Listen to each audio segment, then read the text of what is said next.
உணர்திறனாக இருந்தாலும் சரி, வேலை திறனாக இருந்தாலும் நம்மளால செய்ய முடியும். வலது கையால் வண்ணம் தீட்ட கற்றுக்கொண்ட எனக்கு பயிற்சி இல்லாமல் இடது கையால் வண்ணம் தீட்ட முடியும்.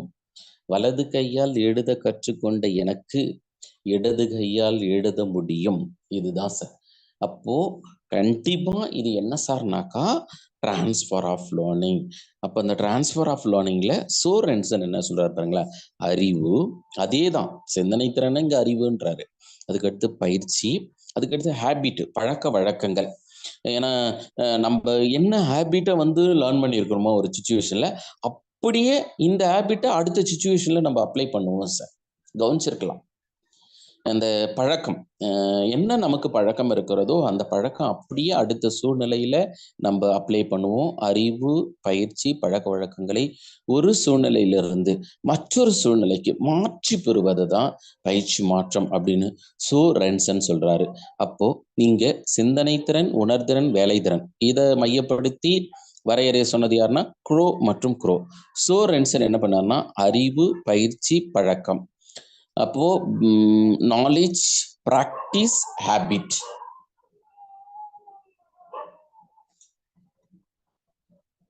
அதனால இந்த there are 3 important traits related with transfer of learning. Next sir பயிற்சி மாற்ற வகைகள்.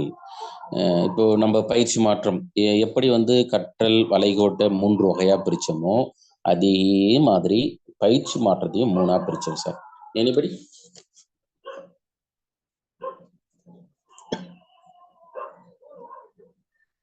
Positive, negative and zero, sir. Okay, sir. Good. Positive, negative, then zero.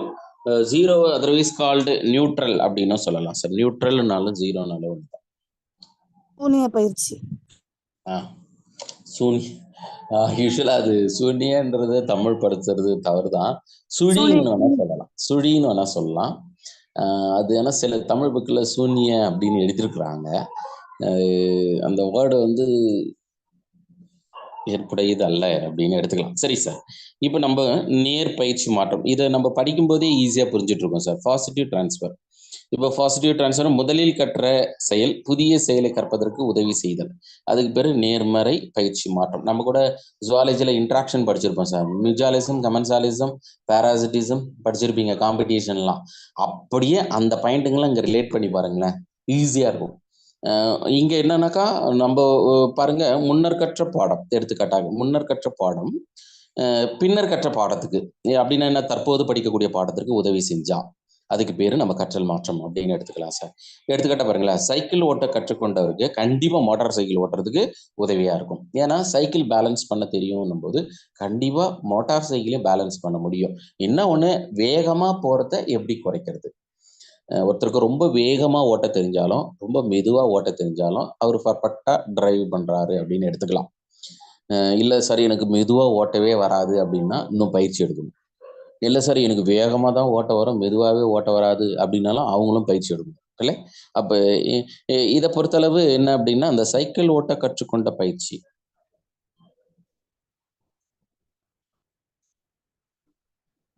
அதனால அதான் நமக்கு பிடிச்ச மாதிரி எடுத்துக்காட்டுகளை பிரியாணியை கூட சேர்த்துக்கலாம், இல்லை வெஜிடபிள் பிரியாணி சேர்த்துக்கலாம், எது வேணாலும் பண்ணிக்கலாம் சார். குட்.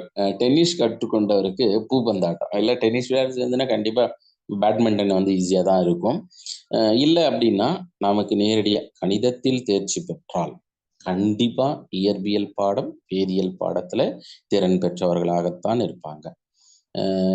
நீங்கள் கூட நீங்கள் யூஜி படிக்கும்போது கவனிச்சிருக்கலாம், நம்ம ஜுவாலஜி மேஜரில் பெரும்பாலும் 12th மேக்ஸ் பயாலஜி படிச்சுட்டு ஜுவாலஜி படித்தவங்களுக்கும் பியூர் சயின்ஸ் படிச்சுட்டு ஜுவாலஜி படிக்கிறவங்களுக்கும் வித்தியாசம் இருந்திருக்கும், கவனிச்சிருக்கலாம். ஏன்னா இந்த 3rd இயர்ல ஸ்டாட்டிஸ்டிக்ஸ் வர்றதெல்லாம் மேக்ஸ் படிச்சவங்க ஈஸியாக மார்க் எடுத்துட்டு ஈஸியாக பாஸ் ஆவாங்க. சில பேர் வந்து மேக்ஸே வேண்டாம் அப்படின்னு சயின்ஸ் குரூப் சேர்ந்து நம்ம யூஜியில் ஸ்டாட்டிஸ்டிக்ஸ் சப்ஜெக்ட் கஷ்டமாக இருந்திருக்கும். அப்போ பாருங்க, ஏதோ ஒரு விதத்தில் ஹெல்ப் பண்ணும் சார். இது நேர்மறை பயிற்சி அப்படின்னு எடுத்துக்கிறோம். அதனால இங்கே நம்ம கொஸ்டின்ஸ் இருக்கலாம் சார். அதனால இதை மேம்படுத்துதல் அப்படின்னு எடுத்துக்கலாம். It enhance of learning. நம்ம கற்றலை மேம்படுத்தக்கூடியது நேர் பயிற்சி மாற்றம். ஒரே சிங்கிள் டேர்ம்ல எடுத்துக்கணும்னு வச்சுங்களேன். மேம்படுத்தக்கூடியது ஆறு ஹெல்ப் பண்றது சார். நெக்ஸ்ட் எதிர்பயிற்சி. முதலில் கற்றல் செயல் அல்லது பாடம் புதிய செயலை கற்பதற்கு தடையா அமைந்தன. இன்டர்பிரன்ஸ் எதை சார் இன்டர்பிரன்ஸ் பண்ணோம் அப்படின்னா லைக் நியூ லேர்னிங், புதிய கற்றல். யார் இன்டர்பிரன்ஸ் பண்ண போறாங்க? Like old learning. அப்போ இதை என்னன்னு சொல்லலாம் அப்படின்னாக்கா லைக் இந்த ஹென்கான்ஸ் என்றது ரெடியூசர் ஆஃப் ஹென்கான்ஸ், அந்த எளிமைப்படுத்துறது வந்து படிப்படியாக குறைஞ்சிட்டே வருது அப்படின்னு எடுத்துக்கலாம். எடுத்துக்காட்டாக முன்னர் கற்ற பாடம் பின்னர் கற்ற பாடத்திற்கு தடை செஞ்சிச்சுன்னா அங்க உதவின்னு சொல்லியிருக்கிறோம், இங்க தடைன்னு சொல்லியிருக்கோம், பிளாக். அதனால எடுத்துக்காட்டாக இடது கை ஓட்டும் வாகனங்கள் வலது கை ஓட்ட கற்றுக்கொள்வதை தடுக்கின்றன. எதுனா காரு, 4 வீலர்ஸ் டிரைவ் சார் நான் சொல்றது இல்ல. Left hand drive vehicle hindering the learning of right handle drive. Suppose hand பேரை மாத்தி வச்சுட்டாங்கன்னா கண்டிப்பா ஓட்டுறது கஷ்டமாக தடையா அமைஞ்சிரும் சார். அதனால பார்த்துருக்கலாம் நீங்க இந்த இடம் நம்ம வினாக்கள் இருக்கலாம். எதிர்மறை பயிற்சி மாற்றம். அப்ப எதிர்மறை பயிற்சி மாற்றத்துல இருக்கலாம். தென் அதுக்கு அடுத்ததாக பூஜ்ஜிய பயிற்சி மாற்றம், ஜீரோ டிரான்ஸ்பர் ஆஃப் லேர்னிங், பூஜ்ஜிய பயிற்சி மாற்றம். இதை தமிழ் படுத்தும் போது நடுநிலை பயிற்சி மாற்றம் அப்படின்னு சொல்லலாம் சார். நடுநிலை பயிற்சி மாற்றம். இங்கிலீஷ்ல neutral, neutral transfer of learning.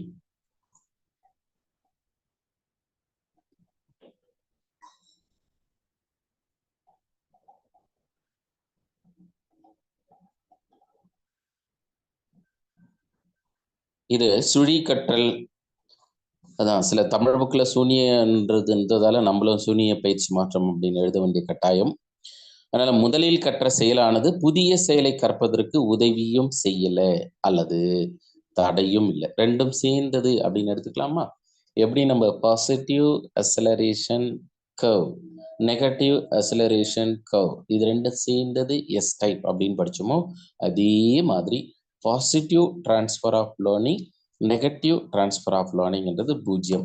இதே மாதிரி இன்னொரு இடம் 3 வகையை நம்ம படிப்போம் சார். எங்கன்னா மென்டல் ஹெல்த் அண்ட் ஹைஜீன். என்னன்னு சொல்ல முடியுமா?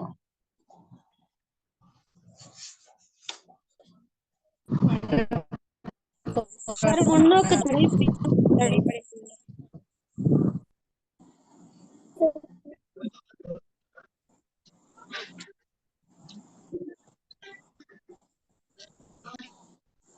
மென்டல் ஹெல்த் அண்ட் ஹைஜீன்ல எப்படி நம்ம இங்க 3 படிச்சிருக்கோமோ அதே மாதிரி அங்கேயும் 3 படிப்போம் sir. Law of readiness sir, law of redness.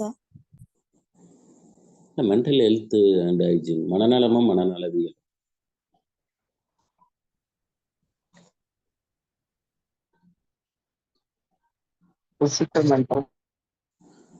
என்ன அப்படின்னா approach to approach, approach to avoidance, avoidance to avoidance. அணுகுதல் அணுகுதல் மனப்போராட்டம், அணுகுதல் விலகுதல் மனப்போராட்டம், விலகுதல் விலகுதல் மனப்போராட்டம். ஓகே, அவ்வளவுதான் சார். அது மாதிரி எங்கெங்கெல்லாம் அந்த 3 கொடுத்துருக்கோ அதை ஜஸ்ட் கார்லேட் பண்ணி பார்த்துக்கலாம். நம்ம out to check knowledge about the psychology, உளவியல் ரீதியாக நம்ம ஒரு செக் பண்ணிக்கலாம் சார். சரி, எனிவே பூஜ்ஜியம். அதனால கார் ஓட்டக்கூடிய திறன் ஒரு பரதநாட்டியத்துக்கு உதவியா இருக்குமானாக்க வாய்ப்பு இல்லை இல்லை. அதுக்காக வந்து கார் ஓட்டுறவங்க பரதநாட்டியம் ஆட்ட மாட்டாங்க அப்படின்லாம் சொல்லலை. இது அங்க நமக்கு உதவியாகவும் இருக்காது, தடையாகவும் இருக்காது. அதே மாதிரி நீச்சல் கற்றுக்கொண்டதற்கு கணித பாட அறிவு உதவியாகவும் இருக்காது, உபத்திரமாகவும் இருக்காது இல்லை. அது வேறு, இது வேறு. அதனால கணிதத்தில் தேர்ச்சி பெற்றிருத்தல் இசை கற்றுக்கொள்வதில் எந்த தாக்கத்தையும் ஏற்படுத்தவில்லை என்று நாம் எடுத்துக்கலாம். இன்னைக்கு நிறைய விஷயங்கள் என்னன்னா பள்ளியில் படிச்சதுக்கும் கல்லூரியில் படிச்சதற்கும் வேலை செய்யறதுக்கும் சம்மந்தமே இல்லாத இருக்கும். கவனிச்சிருக்கலாம். நிறைய பேர் பிஎட் முடிச்சுட்டு டிஎன்பிஎஸ்சியில் ஜாப் வாங்கி ஒர்க் பண்ணுறாங்க. அப்போ அவங்க படிச்சதுக்கும் அந்த வேலை செய்யறதுக்கும் சம்மந்தமே இல்லை அப்படின்னு எடுத்துக்கலாம். சரி சார், அதுக்காக என்ன சார் டிஎன்பிஎஸ்சி எழுதக்கூடாது, நான் அப்படி சொல்லவே இல்லை. நெக்ஸ்ட் பக்க மாற்றம், லேட்ரல் டிரான்ஸ்ஃபர். ஜென்ரலா கற்றல் மாற்றம் 3 வகை தான் சார். அப்புறம் நீங்க அங்க 4ன்னு போட்டிருக்கீங்க, அது ரன்னிங் நம்பர் வந்துருச்சு. அடுத்ததாக சிறப்பு வாழ்ந்த கற்றல் மாற்றங்கள் அப்படின்னு பார்க்கும்போது கேக்னே கேக்னேனுடைய ஒய் வராது. கேக்னே இங்கிலீஷ்ல கேக்னேன்னு இருக்க, GAGNE கேக்னே, அதனால ஒய் வராது. அதுக்கு அடுத்ததும் கேக்னேவில் இ வந்துடுச்சு, அதையும் நீங்கள் அடிச்சிருங்க இங்கிலீஷில். இப்போ பாருங்க, பக்க மாற்றம் ஆங்கிலத்தில் லேட்ரல். கருத்து அல்லது விதியினை நேரடியாக பயன்படுத்தி ஒரு பிரச்சனைக்கு விடை காணுவோம். அதை வந்து பக்க மாற்றம். நம்ம ஸ்லைடு அதில் தான் சார் இருக்கு. நான் என்ன டீச் பண்றேனோ அதுதான் இருக்கு. பக்க மாற்றம் தான் நான் சொல்லிட்டு இருக்கேன். கேக்னே எடுத்துக்காட்டாக 15 - 8 அப்படின்னு போது 7. இல்லை அப்படின்னா குழந்தை கூடையிலிருந்து 8 ஆப்பிள் எடுத்து விட்டால் 15 ஆப்பிள்களில் மீதம் எத்தனை ஆப்பிள் இருக்கும் என்று வினாவது பக்க மாற்றம் அப்படின்னு சொல்றோம் சார். Lateral transfer. இதுவே செங்குத்து கற்றல் மாற்றம் அல்லது செங்குத்து மாற்றம், இதுவும் யாரு சார்னாக்க கேக்னே தான் சார். உயர் கற்றல் நிலை கற்றதில் எளிய கற்றல் நிலை கற்றுக்கொள்ளுதல் ஆகும். இந்த செங்குத்துன்றது ரொம்ப ஹை லெவல் லேர்னிங் நமக்கு இருக்கு அப்படின்னாக்கா, ரொம்ப சிம்பிளா ஒருத்தருக்கு ப்ராப்ளம் சால்விங் என்ற ஒரு லேர்னிங் இருக்கு அப்படின்னா அவர் ரொம்ப சிம்பிளா சிக்னல் லேர்னிங், எஸ்ஆர் லேர்னிங்ல லேர்ன் பண்ணுவாரு சார். அடுத்து இருபக்க மாற்றம். பக்க மாற்றம் லேட்ரலு, இது பைலேட்ரல். நம்ம கூட பிளேன் ஆஃப் டிவிஷன் ஜுவாலஜியில் படிச்சிருப்போம். வெர்டிக்கல் டிரான்ஸ்ஃபர் படிச்சிருப்போம். லேட்ரலு, பைலேட்ரல்.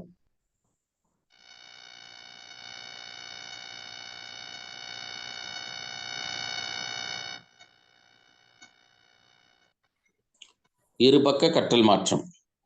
ஒரு பக்க கற்றலின் மூலம் மறுபக்கம் பயிற்சி இல்லாமல் எளிமையாக கற்றுக்கொள்ளுதல். எடுத்துக்காட்டாக, வலது கையால் எழுத கற்றுக்கொண்ட மாணவனுக்கு இடது கையாலும் எழுதும் திறன் பெறுதல்.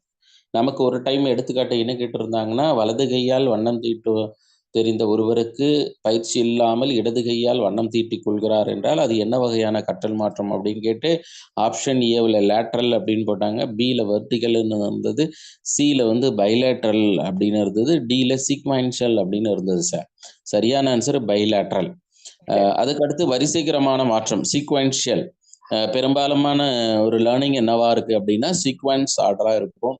எக்ஸாம்பிள் பாருங்களேன், லாங்குவேஜ் நம்ம லேர்ன் பண்ணும்போது ஃபர்ஸ்ட் லெட்டர் எழுத்துக்கள் வந்து லேர்ன் பண்ணியிருப்போம். நெக்ஸ்ட் என்ன பண்ணியிருப்போம்னா வேர்ட்ஸை இல்லை, அப்போது எழுத்துக்கள் எல்லாம் என்ன இருக்கும் அப்படின்னா சொற்களாக மாறி இருக்கும். தென் கம்பைன் ஆஃப் வேர்டு, இந்த சொற்கள் எல்லாம் இணைஞ்சு என்ன ஆயிருக்கும்னா சென்டென்ஸ் ஃபார்ம் ஆயிருக்கும். சென்டென்ஸ்ல இருந்து என்ன ஆயிருக்கும் பேராகிராஃப்ஸ். இது சீக்வென்ஸ் ஆர்டர். இல்லை, நம்ம வளர்ச்சி கூட நீங்க பார்த்துருப்பீங்க, infancy, childhood, adolescence, adult, sequence order. இதுல எதுவும் மிஸ் ஆகாது சார். அப்ப சீக்வென்ஸ். நெக்ஸ்ட் கிடைமற்ற மாற்றம் ஹரிசாண்டல் டிரான்ஸ்ஃபர். பக்க மாற்றம் வரிசைகரமான மாற்றம். இது ரெண்டுத்தையும் உள்ளடக்கியதை நம்ம எடுத்துக்கலாம் ஹரிசாண்டலாக. சரி சார், மேக்சிமம் என்ன அப்படின்னா பாசிட்டிவ்ல கேட்கலாம், ஆறு நெகட்டிவ்ல கேட்கலாம், ஆறு ஜீரோல கேட்கலாம். அப்படி இல்லையா கேக்னே குறிப்பிட்ட பக்க மாற்றத்துல கொஸ்டின்ஸ் இருக்கலாம், இல்ல செங்குத்து, இல்லைனாக்கா இரு பக்க மாற்றம். எக்ஸாம்பிள், பிஜி டீச்சரா ஜாயின் பண்ணி பிஜி டீச்சராகவே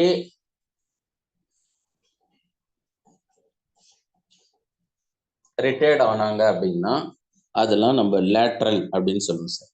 சப்போஸ் பிஜி டீச்சரா ஜாயின் பண்ணி சிஇஓவா மாறி ரிட்டையர் ஆகுறாரு அப்படின்னா அதெல்லாம் வெர்டிக்கல் அப்படின்னு எடுத்துக்கலாம் சார்.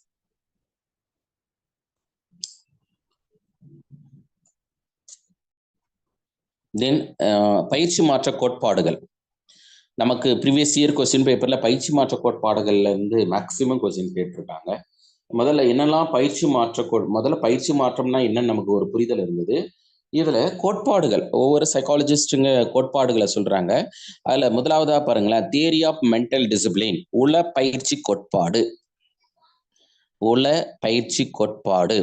இது மன கட்டுப்பாட்டு கொள்கை அப்படின்னு சொல்லலாம், ஆர் முறைமை கட்டுப்பாட்டு கொள்கை அப்படின்னு சொல்லலாம். இது யாரு சார் குறிப்பிட்டது அப்படின்னா வில்லியம் ஜேம்ஸ். தென் ஸ்லட். ஆமாம் சார், இப்போ கூட ஸ்லட் கால்ஃபர் பண்ணியிருக்கிறாங்க. மனோன்மணியம் சுந்தரனார் பல்கலைக்கழகம் அதை கண்டக்ட் பண்ணுறதாக சொல்லியிருக்கிறாங்க. நீங்கள் தொடர்புபடுத்திக்கலாம், தவறே இல்லை.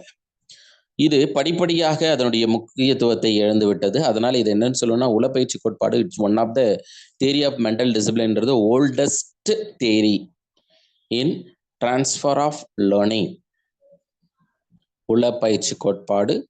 அடுத்து சார் ஒத்தக்கூறு தியரி ஆஃப் ஐடென்டிக்கல் எலமெண்ட்ஸ். நம்ம கூட ஒரு கரு இரட்டையர் இருகரு இரட்டையர் படிச்சிருப்போம். Identical twins, paternal twins. அப்போ ஐடென்டிக்கல் அப்படின்னா ஒத்த கூறு. அப்போ பொதுவான கூறுகளுக்கிடையே பரிமாற்றம் செய்யக்கூடியதை நம்ம ஒத்த கூறு.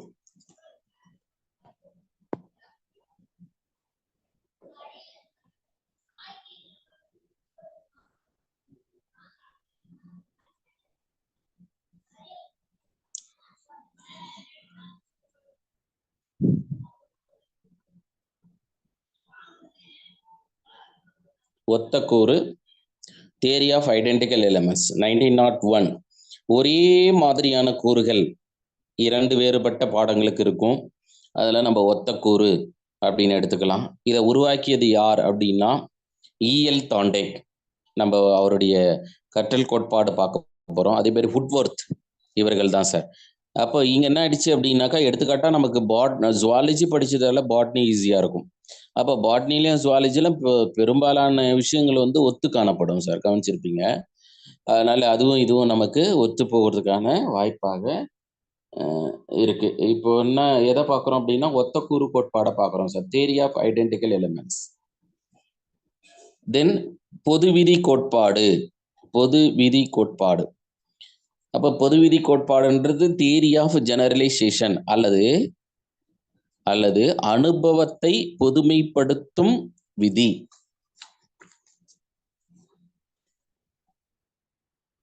பொது விதின்னு சொல்லலாம், அல்லது அனுபவத்தை பொதுமைப்படுத்தும் விதி அப்படின்னு சொல்லலாம் சார். இது who was advocate about the theory of generalisation அப்படின்னு கேட்டாங்கன்னா ஜட் சார், சிஹெச் ஜட். ஒரு சூழ்நிலையிலிருந்து இந்த கொள்கையை பொறுத்தளவு ஒரு சூழ்நிலையிலிருந்து இன்னொரு சூழ்நிலைக்கு பயன்படுத்தும். அதை எப்படி பயன்படுத்துறோம்னா பேஸ்ட் ஆன் த ஜெனரலைசேஷன், பொதுமைப்படுத்துதல் தன்மையின் அடிப்படையில் நாம் தொடர்பு படுத்துறோம். இந்த கோட்பாட்டை உருவாக்கியது யார்? ஜட். கற்றல் மாற்றம் அடைவதற்கு ஒரு முறைமையான ஒரு பொதுமைப்படுத்துதல் தாண்டை குறிப்பிட்டார். இதனைத் தொடர்ந்து தொடர்பு மாற்ற கோட்பாடு, தியரி ஆஃப் டிரான்ஸ்பொசிஷன், தொடர்பு மாற்ற கோட்பாடு.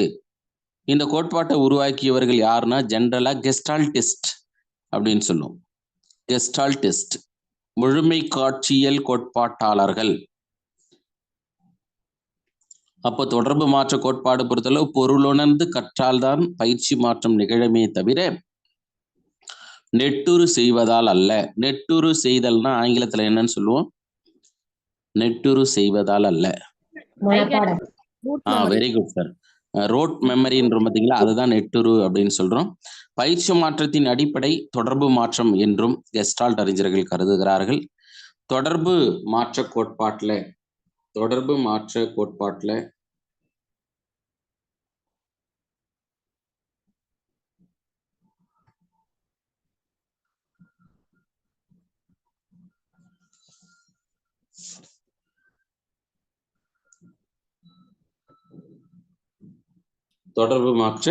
கோட்பாடு இங்க இருக்கலாம் சார். அதுக்கு அடுத்தது பயிற்சி மாற்றத்தில் காக்னே இரு வகையாக குறிப்பிடுகிறார். அதை அடிச்சிருங்க சார், நம்ம ஏற்கனவே பார்த்துட்டோம். யூஸ்வலா அது நோட்ஸ் மெர்ஜா இங்க வந்துருச்சு, பக்க மாற்றம் அதெல்லாம் நம்ம பார்த்துட்டோம் சார். நீங்க என்ன பண்ணுங்க, மெட்டீரியல்ல ஹார்ட் காப்பி கையில் வச்சுட்டு இருப்பீங்க. காக்னேல இருந்து இருக்க அந்த 3 பாயிண்ட் 3 டிக்கெட்ஸ் இருக்கும் பாருங்க, அந்த 3 டிக்கெட் நீங்க எடுத்துருங்க, எடிட் பண்ணிடுங்க, இல்லை அடிச்சிருங்க. தொடர்பு மாற்ற கோட்பாடு. தென் இறுதியாக குறிக்கோள் கோட்பாடு சார். மனவீழ்ச்சியை அடிப்படையாக கொண்டது, emotional based on transfer of learning. யார் சார்னா பேக்லி. ஆமா சார், நீங்களே ஒரு பேக் தான், நீங்க பேக்லியை பத்தி சொல்றீங்க அப்படின்னு இருக்கலாம். குறிக்கோள் கோட்பாடு, இந்த கோட்பாட்டை உருவாக்கியவர் WC பேக்லி. அப்போ இவர் என்ன சார் சொல்றாருன்னா, கற்றல் மாற்றமானது குறிக்கோளின் அடிப்படையில் கொண்டது அடுத்த கற்றலுக்கு மாறும் அப்படின்றாரு சார். குறிக்கோளோடு நம்ம கற்றுக்கொண்டோம்னு வச்சுக்கங்களேன், அந்த கற்றுக்கொண்ட பாடம் கண்டிப்பாக அடுத்த நிகழ்வுக்கு அது பயன்படும் விதமாக அமையும். தென் இறுதியாக அப்பர்செப்ஷன் தியரி ஆஃப் டிரான்ஸ்ஃபர், முன்னறிவோடு உணர்தல் மாற்று கோட்பாடு, புதிய சிந்தனையை பழையவற்றுடன் தொடர்புபடுத்துதல் செயல்முறை. புதிய சிந்தனையை பழையவற்றுடன் தொடர்புபடுத்துதல் செயல்முறை. அயான் வில்மட் டோலின்ற ஆடை கண்டுபிடிச்சாரு, நீங்க பார்த்துருப்பீங்க. அது நம்ம மகாபாரதத்துல 101 குழந்தைகள் பிறந்த சரித்திரம் சொல்லுவாங்க. அதை மையப்படுத்தி அழகா அயான் வில்மட் கண்டுபிடிச்சாரு. அப்போ இது என்ன சார் அப்படின்னா, முன்னறிவோடு உணர்தல் மாற்று கோட்பாடு அப்படின்னு சொல்லுவோம் சார். அதனால ஹெர்பர்ட்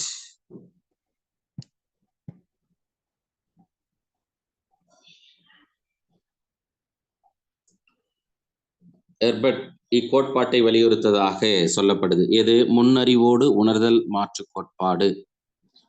ஹெர்பர்ட் கேட்கலாம், பேக்லி கேட்கலாம், அப்படின்னா தாண்டே கேட்கலாம், அப்படின்னா ஜட். சில சமயங்களை பாருங்களேன், ஒத்த கூறுகளை உள்ளடக்கிய கற்றல் மாற்ற கோட்பாடு எது அப்படின்னு கேட்டாங்க அப்படின்னா பொதுமைப்படுத்தல். ஜட்டு சொன்னதுதான் சார். ஜட்டினுடைய கற்றல் மாற்ற கோட்பாடு தாண்டேக்கினுடைய ஒத்தக்கூறு கோட்பாட்டை உள்ளடக்கியது அப்படின்னு இருக்கும், இன்க்ளூட். அதனால அங்க நம்ம கேட்கலாம். அப்படி இல்லைனாக்கா இதனுடைய கல்வி தாக்கம் என்னதான் சார்னா, சிறந்த கற்றல் கற்பித்தலுக்கு கற்றல் மாற்றம் உதவுகிறது. கற்றல் மாற்றமே குழந்தைக்கு நடக்கலன்னு வச்சுங்களேன், மல்டிப்ளிகேஷன், டிவிஷன், சப்ராக்ஷன்.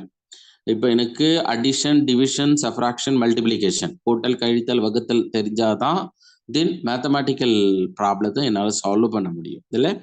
அப்போ சிறந்த கற்றல் கற்பித்தலுக்கு கற்றல் மாற்றம் உதவுகிறது. அடுத்து நேர்மறை எதிர்மறை விளைவுகளை ஏற்படுத்தும். சில சமயங்கள அதிகபட்ச நேர்மறைத்தன்மைக்கு உதவி செய்யக்கூடியது தான் கற்றல் மாற்றம் அப்படின்னு சொல்லப்படுது சார். எனவே நம்ம வேணா ஒரு பிரேக் விட்டு அடுத்து என்ன அப்படின்னா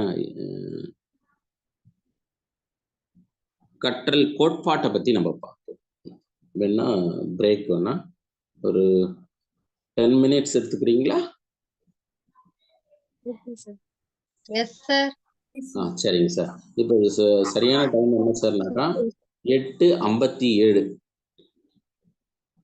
அப்ப நீங்க எப்போ உள்ள என்ட்ரி ஆகலாம்? 9:10 சார். சரிங்க சார். 9:07, 9:10. 9:07க்கு நான் சார்.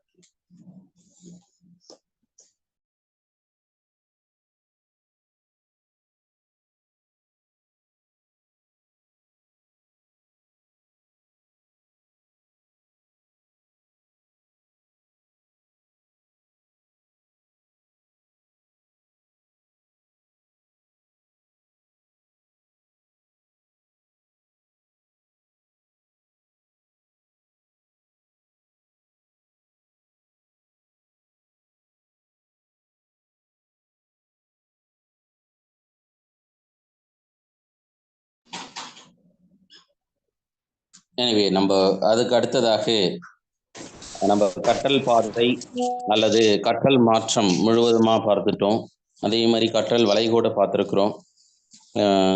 கற்றல் வகையான கேக்னி அவருடைய வழி நின்று நாம் என்னன்னு பார்த்துருக்கோம். அதற்கு அடுத்ததாக கோட்பாடு, கற்றல் பற்றிய கோட்பாடு. இங்கே நம்ம ஒரு ஃப்ளோ சார்ட் மாதிரி போட்டிருக்கோம். அதை பார்த்தோம்னாவே ஒரு அண்டர்ஸ்டாண்டிங் வரும். என்ன சார் அப்படின்னா, முதல்ல ஒருங்கமைத்தல் கோட்பாடு, அறிவுப்புல கோட்பாடு. ஒருங்கமைத்தல் கோட்பாடு அசோசியேஷன் தியரிஸ். ஒருங்கமைத்தல் கோட்பாடு என்னன்னு அடுத்து தமிழ் படுத்தலாம் சொல்ல முடியுமா? Association theories, otherwise called of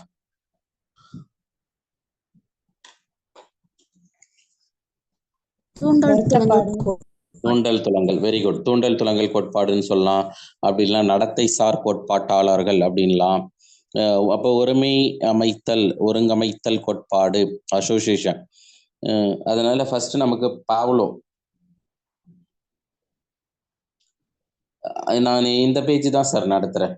யாரோ மெசேஜ் அனுப்புறாங்க.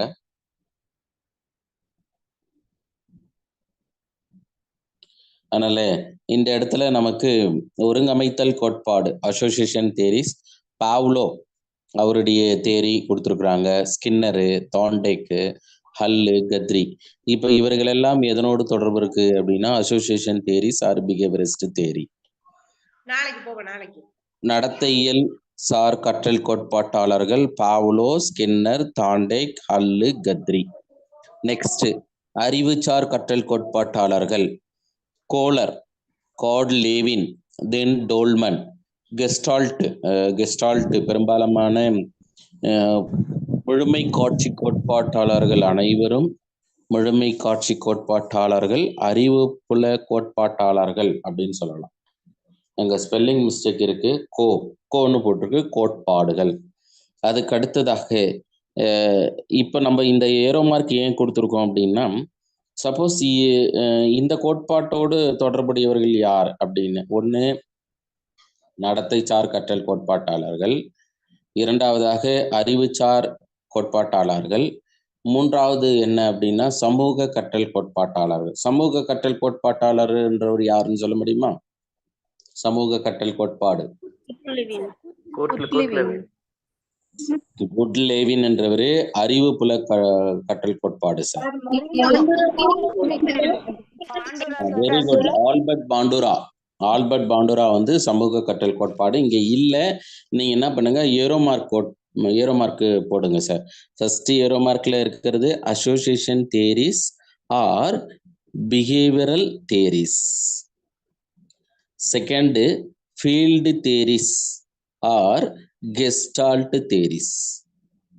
முழுமை காட்சி கோட்பாட்டாளர்கள் அல்லது அறிவு புல கோட்பாடுகள். அடுத்து தேர்ட் ஏரோ மார்க் என்ன சார் அப்படின்னா சோஷியல் லேர்னிங் தேரி, சமூக கற்றல் கோட்பாடு, ஆல்பர்ட் பாண்டுரா. சில புக்ல வந்து பண்டுரா அப்படின்னு எழுதியிருப்பாங்க, ஆல்பர்ட் பாண்டுரா. அப்போ சில சமயங்களில் கீழே இருக்கக்கூடிய உளவியல் ஆழ்வர்கள் எதனோடு தொடர்புடையது, அல்லது அவங்க வினா கொடுக்கப்படும் போது கீழே கொடுக்கப்பட்டுள்ள உளவியலாளர் நடத்தை கோட்பாட்டாளராக அழைக்கிறோம், இல்லைன்னா அறிவுபுல கோட்பாட்டாளர் என்று குறிப்பிடுகிறோம், அல்லது சமூக கற்றல் கோட்பாடு அப்படின்னு கேட்கலாம். அப்போ சமூக கற்றல் கோட்பாட்டை தோற்றுவித்தது யார் அப்படின்னு கேட்கலாம். Who was the proposed theory about social learning theory அப்படின்னு கேட்டுட்டு ஆப்ஷன் ஏவில் பாவ்லோ, பியில் ஸ்கின்னர், சியில் தாண்டேக்கு, டியில் ஆல்பர்ட் பாண்டுரா அப்படின்னு கேட்கலாம். அப்போ ஆல்பர்ட் பாண்டுரான்றது கரெக்டு சார். அப்போ நெக்ஸ்ட் அடுத்தும் இந்த டேபிள் இருக்க இந்த ஏரோ மார்க் பேசிஸ்ல கோலரு, கார்ட் லேவின்,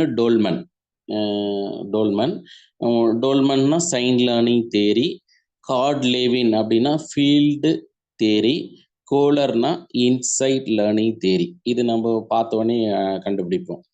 இதுவே கத்ரி அப்படின்னு சொல்லிட்டோம்னா கத்ரின்றது கண்டிகுட்டி தேரி அப்படின்னு சொல்லுவோம், தொடர்ச்சியான கோட்பாடு. அதுக்கடுத்து Hull drive reduction theory, Thorndike trial and error theory, முயன்று தவறி கற்றல் கோட்பாடு, ஸ்கின்னர் ஆப்பரன் கண்டிஷனிங், செயல்படு ஆக்கநிலை நிறுத்தம், பாவ்லோ ஆக்கநிலை நிறுத்தம். இப்ப இதனோடு சார்ந்து நடத்தையியல் கோட்பாடுல ஜேபி வாட்சனும் பாவ்லோவுடைய ஆக்கநிலை நிறுத்த கற்றல் கோட்பாட்டோடு தொடர்புடையவர். இந்த இடத்துல வெய்ட்மர் அறிவு புல கோட்பாட்டோடு தொடர்புடையவர். இந்த 2 பாயிண்ட் மட்டும் நீங்க நோட் பண்ணிடுங்க சார். ஜேபி வாட்சன் நடத்தைச்சார் கோட்பாட்டாளர் அல்லது ஒருங்கமைத்தல் கோட்பாடு. அறிவு புல கோட்பாட்டுல வெய்ட்மர்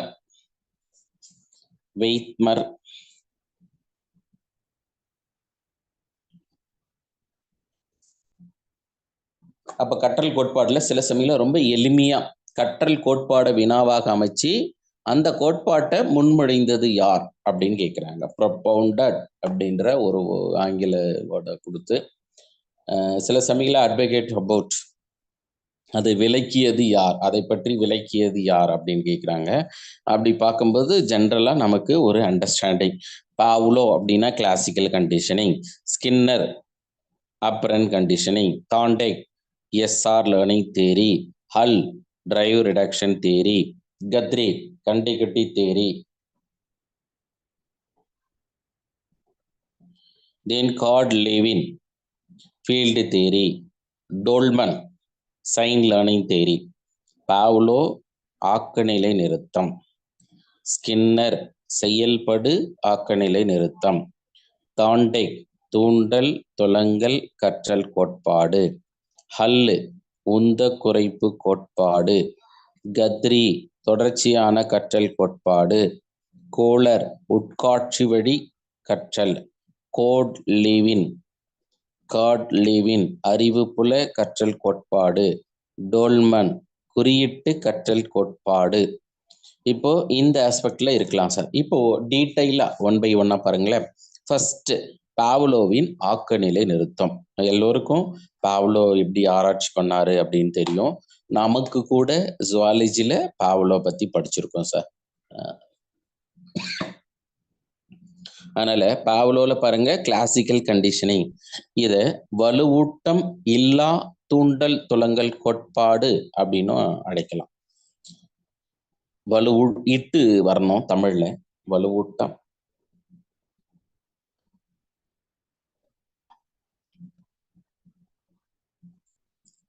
வித்தவுட் ரீஇன்ஃபோர்ஸ்மெண்ட் தேரி, அதுதான் கிளாசிக்கல் கண்டிஷனிங் லைக் பாவ்லோ. அப்ப பாவ்லோ பொறுத்தளவு என்ன அப்படின்னா, வலுவூட்டத்தை பத்தி அவர் குறிப்பிடவே இல்லை சார். அடுத்து, ஆக்கநிலை நிறுத்தத்தினுடைய வேறு பெயராக சிறப்பு ஆக்கநிலை நிறுத்தம் அப்படின்னு சொல்லலாம். அவர் பாவ்லோவினுடைய ஆக்கநிலை நிறுத்தம் அல்லது எதிர்வினை ஆக்கநிலை நிறுத்தம் அப்படின்னா பழமைசார் ஆக்கநிலை நிறுத்தம் அல்லது தூண்டல் சார் ஆக்கநிலை நிறுத்தம் ஆர் எஸ் வகை கற்றல். இங்கிலீஷ்ல என்ன சொல்லணும்னா classical conditioning or old learning theory or S type of learning theory or stimulus learning theory அப்படின்னு otherwise called of classical conditioning. கிளாசிக்கல்னாவே பழமை அப்படின்னு சொல்லுவோம் இல்லை, பழமைச்சார் ஆக்கநிலை நிறுத்தம் அப்படின்னாலும் ஆக்கநிலை நிறுத்தம் அப்படின்னாலும் ஒண்ணுதான் சார். இந்த கோட்பாட்டை முன்மொழிந்தது யாருன்னா பாவ்லோ. அப்ப பாவ்லோ எந்த நாட்டை சார்ந்தவர்? ரஷ்ய நாட்டு உளவியல் அறிஞர் மற்றும் உடற்கூறு நிபுணர்.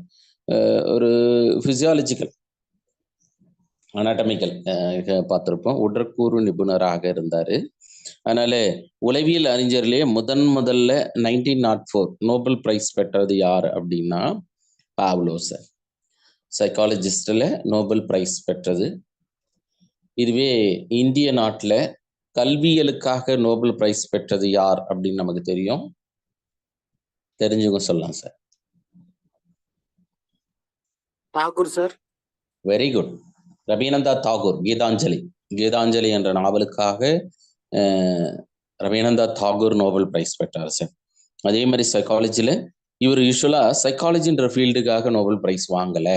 ஏன்னா சைக்காலஜி ஃபீல்டு நோபல் பிரைஸ்ல இன்க்ளூட் ஆகல. சயின்ஸ்க்காக, எதுனா நம்ம ஜுவாலஜி பயாலஜி இதில் அதில் இயல்பாக இந்த செரிமான மண்டலம் வேலை செய்யறது. அதனால அந்த டைஜஸ்டிவ் சிஸ்டம், டாகுக்கு எப்படி டைஜஸ்டிவ் சிஸ்டம் ஃபங்க்ஷனிங் ஆகுது அப்படின்றத ஒரு ரிலேட் பண்ணார். எதோட ரிலேட் பண்ணார் சார்னா லேர்னிங் சார், கற்றலோடு. அப்போ அந்த கற்றலோடு அப்படின்னு சொல்லப்படும் போது இந்த சோதனையில பயன்படுத்திய விலங்கு அப்படின்னு பார்த்தோம்னா டாகு சார், நாய் வந்து பயன்படுத்தினாரு. இதனுடைய கல்வியினுடைய முக்கியத்துவம் என்னன்னா தூண்டலுக்கு இணையான துலங்களை வெளிப்படுத்த புதிய தூண்டலை இணைத்தல் அப்படின்றதுதான் இதனுடைய மிக முக்கியமான கல்வி தாக்கம். இரண்டாவதாக, மாணவர்களை எவ்வாறாக ஊக்கப்படுத்த வேண்டும் என்று ஆசிரியர் தெரிந்து கொள்ளலாம்.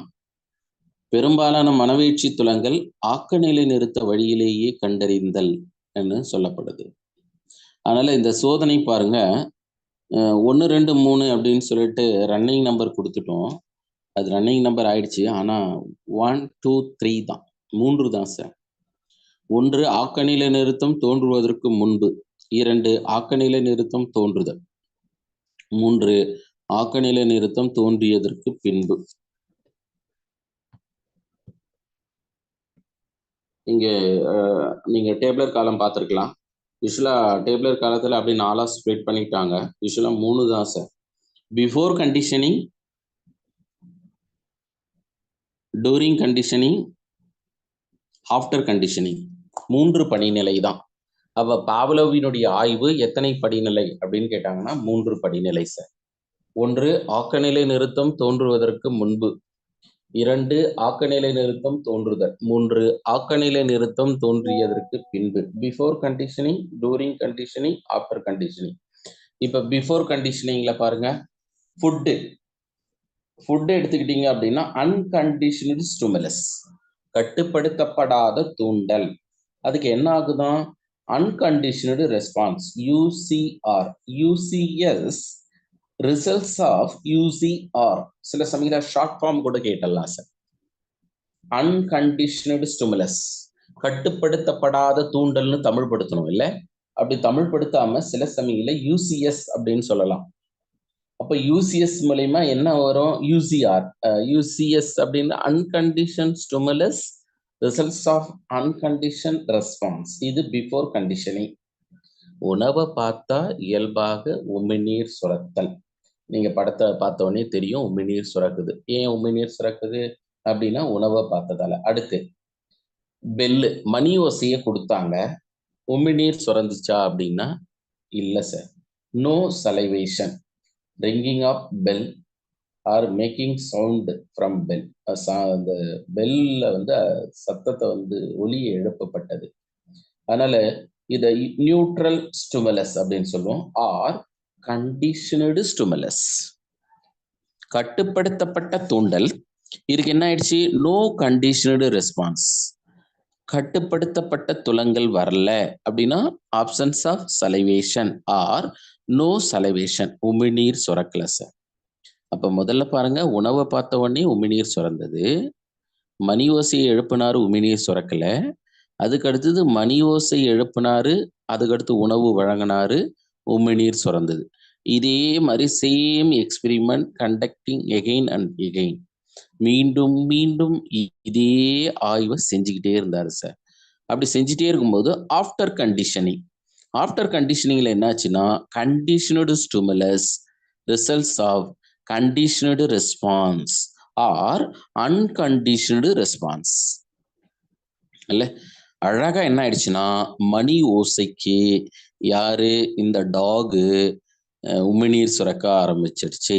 அப்போ இந்த எக்ஸ்பெரிமெண்ட் படி இவர் என்ன பண்ணிட்டாருன்னா, எந்த ஒரு தூண்டலாக இருந்தாலும் அந்த தூண்டலோடு நாம் என்ன துலங்கல் வர வைக்கணும்னு நினைக்கிறோமோ அதனோடு இணைச்சு கொடுத்தோம்னா நம்ம துலங்கல் வந்து பெற முடியும். எடுத்துக்காட்டாக நாம் தமிழ் பேசும் தமிழ் மொழி பேசக்கூடியவர்னா தமிழ் மொழியோடு வேறொரு மொழியை இணைத்து கற்றல், அந்த மொழி இன்னொரு மொழியோடு இணைத்து கற்றல். இப்படி பார்க்கும்போது குறைஞ்சபட்சம் பிள்ளை பருவத்துல 5 language like national or foreign language, நம்ம தேசிய மற்றும் உலகளாவிய மொழிகள் குறைஞ்சபட்சம் 5 மொழிகள் கத்துக்க முடியுமா சார்? இது நான் சொல்லல, இவான் பாவ்லோ சொல்றாரு. அப்போ நமக்கான கம்ப்ளீட் ஸ்டடி, அவங்கவுங்களுடைய லாங்குவேஜ் தெரியணும், அதோடு வேறொரு லாங்குவேஜை தொடர்பு படுத்துவாங்க. உங்க எல்லாருக்கும் புரிஞ்சிருக்கும்னு நினைக்கிறேன். இந்த ஆய்வு 3 படிநிலை. 1 ஆக்கநிலை நிறுத்தம் தோன்றுவதற்கு முன்பு, 2 ஆக்கநிலை நிறுத்தம் தோன்றுதல், 3 ஆக்கநிலை நிறுத்தம் தோன்றியதற்கு பின்பு. அப்போ ஆக்கநிலை நிறுத்தம் தோன்றுவதற்கு முன்பு உமிழ்நீர் சுரக்கல, ஆக்கநிலை நிறுத்தம் தோன்றுதலில் உமிழ்நீர் சுரந்தது, பின்பு செயற்கையான தூண்டலுக்கு இயற்கையான துலங்கலான உமிழ்நீர் சுரந்தது இல்ல. இது வந்து நம்ம கண்டிஷன் ரெஃப்ளாக்ஸ் அப்படின்னு சொல்லுவோம் இல்ல, அனிச்சை செயல். இதனால இந்த பேஸ் பண்ணி நமக்கு நோட்ஸ் பாருங்களேன் கீழே கொடுக்கப்படும் போது, மாண்டிச்சோரி கல்வி முறை இக்கோட்பாட்டின் அடிப்படையில் அமைந்தது. மரியா மாண்டிச்சோரி கேள்விப்பட்டிருப்போம். இவங்க எந்த நாட்டை சார்ந்தவங்க அப்படின்னா நமக்கு தெரியும். எந்த நாட்டை சார்ந்தவங்க? Italy. Very good sir, Italy நாட்டை சார்ந்தவங்க. இந்த அம்மையார் தான் டைட்டாட்டிக் அப்பரேட்டஸ், தொடு உணர்வு கருவியை கண்டுபிடிச்சு மென்டலி ரிட்டார்டட் சில்ட்ரனுக்கு கூட எஜுகேட் பண்ண முடியும், மனநலம் பாதித்தவருக்கு கூட கற்றலை வந்து கொடுக்க முடியும் அப்படின்னு நர்சரி எஜுகேஷனை ப்ரொவைட் பண்ணாங்க சார். அப்போ சப்போஸ் இந்த சைக்காலஜியில் சேலஞ்சஸோடு தொடர்படுத்தி கேட்கலாம். அப்படி இல்லையா, எடுத்துக்காட்டாக பாருங்களேன், தெனாலிராமன். வேடிக்கையாக நம்ம சிறு வயதில் இருக்கும்போது தெனாலிராமன் வளர்த்த பூனை சூடான பாலில் வாய் வைத்து சூடுபட்ட பின்பு பால் மற்றும் ஏனைய வெள்ளை நிற திரவங்களை கண்டாலே விழுந்தடித்து ஓடியது. அப்ப என்னன்னா மனவீழ்ச்சி, பயம். அந்த பயம் எப்படி உருவாச்சு? அந்த சூடுபட்டதால சார். சரிங்களா? அப்போனா வெள்ளை நிறத்துல எது இருந்தாலும் நமக்கு ரிவார்டுக்கு பதில் என்ன கிடைக்கும்? பனிஷ்மெண்ட் கிடைக்கும். அப்போ எஸ்கேப் ஃப்ரம் பனிஷ்மெண்ட், தண்டனையிலிருந்து விடுபடுவதற்காக இந்த நாய் என்ன பண்ணிடுமா? ஓடுமா சார். இது எது சார்ந்தது? ஆக்கநிலை இருந்து ஒன்றோடு ஒன்று தொடர்பு படுத்தியிருந்தாங்க சார். இதுதான் சில சமயங்களில் மிஸ் இன்டர்பிரிட்டேஷன், தவறுதலாக தொடர்பு படுத்துறது. இப்ப இதன் அடிப்படையில பாருங்களேன், ஆக்கநிலை நிறுத்த கோட்பாடுகள் அல்லது விதிகள் வந்து குறிப்பிடப்பட்டது. 5 விதமான விதிகள். முதல்ல என்ன சொல்றாங்கன்னா, ஆக்கநிலை நிறுத்த கோட்பாட்டின் அடிப்படையில் உருவாதல் விதி. எது? ஆக்கநிலை நிறுத்தம் உருவாகுதல் விதி, லா ஆஃப் காசேஷன். அப்ப லா ஆஃப் காசேஷன்ன்றது என்ன? செயற்கை தூண்டலை இயற்கை தூண்டலோடு இணைத்து இயற்கை தூண்டல் பெற செய்கிறது. அப்போ அதுதான் உருவாகுதல் அப்படின்னு சொல்றோம் சார். அப்போ உருவாகிறதுல எப்படி? ஃபர்ஸ்ட் வந்து உணவை காமிச்சாங்க, உமிழ்நீர் சுரந்தது. மணி ஓசை கொடுத்தாங்க, உமிழ்நீர் சுரக்கல. அதுக்கடுத்து மணி ஓசையும் உணவையும் சேர்த்து கொடுத்தாங்க, உமிழ்நீர் சுரந்தது சார். இதுதான் சார். அதனால பாருங்க, ஆக்கநிலை நிறுத்த கோட்பாட்டுல முதல் விதி என்ன சார்னா உருவாதல் விதி. எல்லோருக்கும் உருவாதல் விதினா என்னன்னு ஒரு புரிதல் இருந்திருக்கும். செயற்கையான தூண்டலை இயற்கையான தூண்டலோடு இணைத்து இயற்கையான துலங்கள் பெற செய்தல். 2, ஆக்கநிலை நிறுத்தம் அழிந்து போதல், லா ஆஃப் எக்ஸ்டிங்ஷன். அழிந்து போதல், லா ஆஃப் எக்ஸ்டிங்ஷன். என்ன லா ஆஃப் எக்ஸ்டிங்ஷன் ஆச்சு? இயற்கை தூண்டல் பல நாட்கள் இல்லாத போது, இயற்கை தூண்டல் பல நாட்கள் இல்லாத போது செயற்கை தூண்டல் மட்டும் வர்றதால ஒரு கட்டத்துல என்ன ஆயிடுச்சுன்னா டாகு ரெஸ்ட்லெஸ்ஸா மாறிடுச்சு சார். ரெஸ்ட்லெஸ்ஸா ஆயிட்டாங்க. அதனால இதுல இருந்து என்ன தெரியுதுன்னா, குழந்தை வந்து படிச்சுனா ஓகே, ஆனா பயிற்சி எடுக்காமயே தேர்வுக்கு போயிட்டான்னா படிச்சதெல்லாம் மறந்து போய் இருக்கிறதுக்கான வாய்ப்பு கூட இருக்கும் சார். அதுதான் இதை வந்து மெயின் பண்ணுது. அதனால 2வதாக அழிஞ்சு போறதுக்கு வாய்ப்பு இருக்கு. நம்ம நல்லா ப்ரிப்பேர் பண்ணியிருக்கோம், நல்லா படிச்சிருக்கோம், ஆனா ஏதோ ஒரு விஷயத்துல என்ன பண்ணிட்டோம்னாக்கா கடைசி சமயத்துல ப்ரிப்பேர் பண்ணாம அல்லது ரிவிஷன் பண்ணாம விட்டுட்டோம் அப்படின்னா அழிந்து போவதற்கு வாய்ப்பு இருக்கு அப்படின்றாரு. நான் சொல்லலை சார், இவான் பாவ்லோ. இல்ல, அழிந்து போதல். அதுக்கு அடுத்தது 3வதாக பொதுமைப்படுத்தும் விதி, லா ஆஃப் ஜெனரலைசேஷன். பெரும்பாலும் தூண்டலை வந்து பொதுமைப்படுத்தல்.